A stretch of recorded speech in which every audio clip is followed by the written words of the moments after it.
Okay, we're Perek Beis. Yeah, we're page Tetzaveh.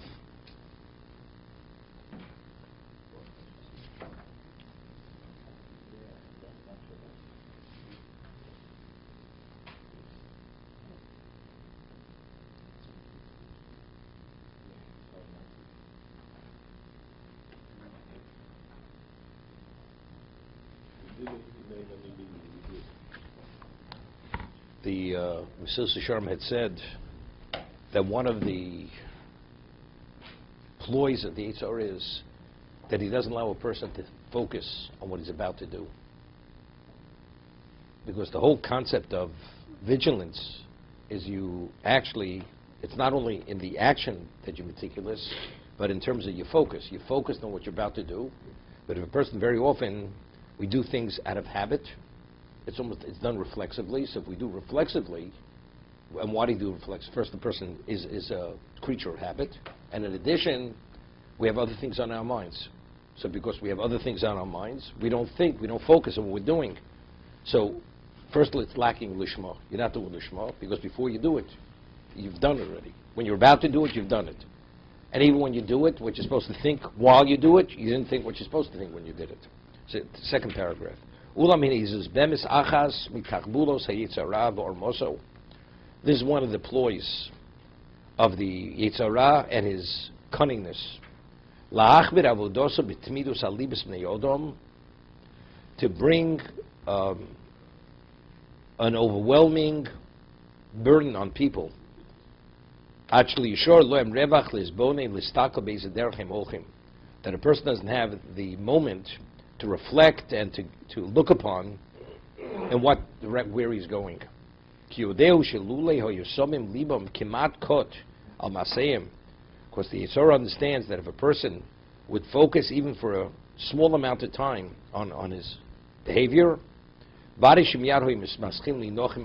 immediately would start having remorse for what they had done wrong. This is very important. The remorse would actually intensify and overwhelm them. Now, most people, when we sin, a person speaks Lashon Hara. Even a person who's careful, you slip, whatever it is. The moment you say the wrong thing, do you immediately have intense remorse? You don't. Unless you're that special person. That means you have to tshuva immediately. But if you don't have intense remorse immediately, what happens? Therefore, it's more likely that you can do it again because you're not taking it, you don't feel the seriousness of what has just happened. For instance, you put your hand in the fire, you get burnt. You have pain. You have pain, you're going to address that pain immediately. And definitely you're not going to take a chance to do something careless as you just did, to get yourself burnt. So if a person has the sense of remorse because he senses the wrong immediately, he's not going to do it again. It's going to reach a point where he's going to create such a sense of distance from whatever the wrong is. He's not going back there again. But we don't feel that. Why don't we feel it? Why don't we sense that? He says that's one of the ploys of the Yetzer Hara. Because we have other things in our mind, and therefore it doesn't interplay into our focus, into our emotion. This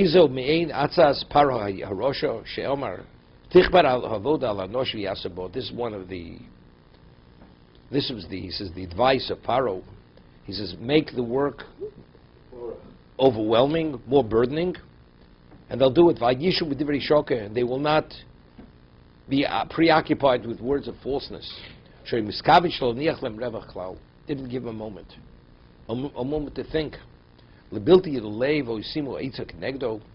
shouldn't be able to have a focus or be able to plot against him. He wanted to what? To disrupt their ability to reflect on what's happening. With this unceasing, overwhelming level of work, unceasing, ceaseless toil.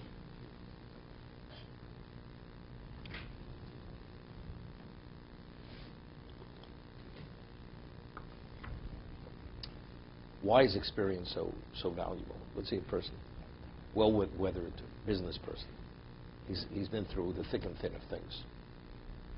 So he knows what it means to lose money. He knows what it means to deal with this kind of person. So he doesn't just gloss over things. When he sees it, he thinks about the past, because there he has the capacity to be able to value or process what may happen again. So he's learning from his mistakes. In life, you learn from your mistakes, then you're wiser. And a wise person learns from his mistakes. But regarding spirituality, it's a whole different thing. That's what he's saying. Unless you immediately address and relate to what the wrong is, so why don't we? He says it's all based on focus. It's lack of focus because the Yitzhar doesn't allow us to focus. So it's much similarly you say, when you lose money, that's physical. You get burnt, you have injury, that's physical pain. But this is some abstract. In abstract, we don't relate to abstract. Right? That's the way normally you would say it. You're not supposed to speak Lashon. Okay, there's Gehenna. Okay. It's all something, nobody saw Gehenna. As much as you talk about it, it's complicated. To be able to internalize that, it's not so simple. But why can't it? Because it's abstract. Because it cannot be proven in the factual. It can only be proven based on logical being complemented with belief. There's so many components which allow you to assume it as truth. Physical, as they sing, is believing. You get burnt, you're burnt. You lose money, you lose money. Whatever it is. You're embarrassed, you're embarrassed. But it seems from him that he's saying that a person has the capacity to take the abstract, make it a reality, if you focus on it. It's all a lack of focus. That's the only reason why we can't take the abstract and internalize the abstract to be reality. That seems to be what he's saying. Yeah, Nachi. So we did it already. You got it? We did it. You understand why we're doing it again? Doing it all day long. It's a whole different understanding. Right? What I'm saying now, I'm coming to this realization of what he's saying now. It's a whole different understanding.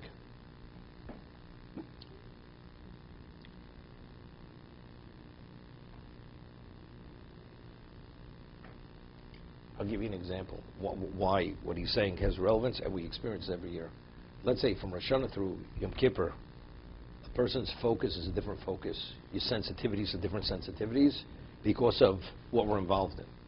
And therefore, a person, if he's utilizing the time properly, he's more careful on many levels, which you're not throughout the year. Right? During the says, make sure, let's say on Yom Kippur itself, you have a greater sense of spirituality on Yom Kippur.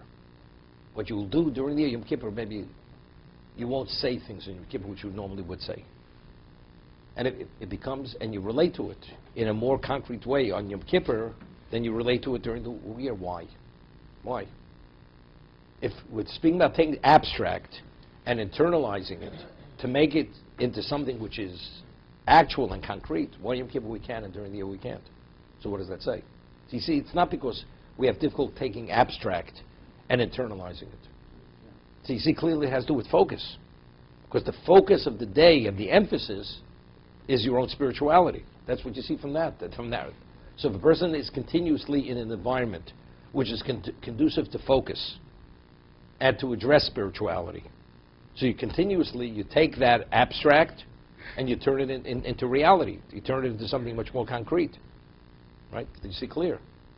That's why if you learn in the yeshiva the environment and the subject matter and many things that are in place allow the person to have this focus. That's why in the yeshiva you have what we call the Musa Shmuz. And you have a person representing that, a role model in that capacity, who represents that. Many years ago, my Mashgiach, Zechat Tzarek Levrocha, he was a Mirist Talmud from the Mir in Europe. So when he passed away, so Rav Weinberg, who was the son-in-law of my Rosh Yeshiva, Zechat Levrocha, he called myself and two of my friends of mine into his office. He says, we have to take advantage of the loss in terms of people are very moved by it because he was such a special person. So what do you think the yeshivits should study during the Mussar period?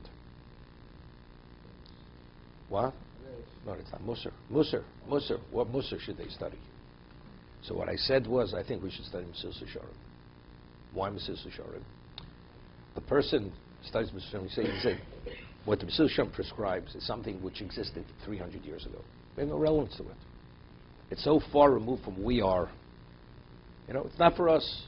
We should study things which we're closer to. So I said, the Mashgiach just passed away. When you saw him, he was a living role model of the Mesilas Yesharim. So it's not somebody who lived 300 years ago or 150 years ago. We just saw him just recently, and people were exposed to him for years. So because we related, we saw him living his life within the context of what the Mesilas Yesharim was, it has greater relevance to us. So therefore, I think that's what we should study. So again, it's all focus and it's what we believe. Do we have relevance to it? Don't we have relevance to it? But again, it's what he's saying. The Yetzer Hara goes and he causes the person to be preoccupied with other things, and as a result of that, we can't somehow apply it to ourselves. He doesn't give us time to think, to reflect. You know, this whole idea, till recently, didn't exist, you know, this whole idea of meditation. What is the value of meditation? People meditate, whatever that means, right? Whatever level that means, right? It becomes, it does something to them. It has an effect. It affects their whole being, their equilibrium, their rhythms, whatever it affects, you know, their health, everything. That's what it's about. It doesn't allow many things that are external to be able to filter into the body. That's what it does. There's a story, a very interesting story. Rabbi Yaakov Kamenetsky, Zech Tzaddik Livrocha, during World War II, was together in Minsk with the Alter of Slobodka. He was a Talmud. He was a student of Alter of Slobodka, Reb Nosson Tzvi Finkel. And in Russia, the way they built hotels, you could have a hotel, one ballroom could have been 3 square blocks. In the middle of the ballroom, you could have a crystal chandelier, which was about 3/4 of the ceiling. This is the time of the Tsar. That's the way they built things. And the Alter says to Rabbi Yaakov, it wasn't possible to have a minyan, it was during World War I. He says, I'm going into the corner, I'm going to say Shemona Esrei. Take me whatever it takes, 20 minutes, a half an hour, as long as it takes. And Rabbi Yaakov hears the bombs falling, bomb explosions, and he's shuddering. Alter goes in the corner, is totally immersed in his Shemona Esrei. All of a sudden, a mortar falls on the roof, explodes, the ceiling is blown away, the chandelier crashes to the floor. Can you imagine the chandelier? And the Alter in the corner doesn't flinch. And the Alter steps out of Shemona Esrei and he looks, you can see the sky. He says, What's pasito? What happened? He was totally, you understand? That was the level of focus he could have to really remove himself and focus on something that nothing could distract him from that particular focus. I mean, how many people have that power of concentration? Rabbi Yaakov told over the story. It's a phenomenal thing to be trained to be able to focus, that you don't flinch. Remember, my Mashgiach, when we were in the old yeshiva, his seat where he sat in the basement was near a door, which you would go out. When that door would slam, literally, the building the wall would shake. He would be studying there. They didn't move. It wasn't because of self-control. When he studied, it's as if nothing was going on around him. Nothing. Was oblivious to it. I mean, it's a training. In Kelm, which was known as the Talmud Torah of Kelm, that they trained him. That you don't allow anything to infiltrate into whatever you're doing in that time. And over time, you trained that long, it doesn't. Eventually it doesn't. It's all kept out. To be continued.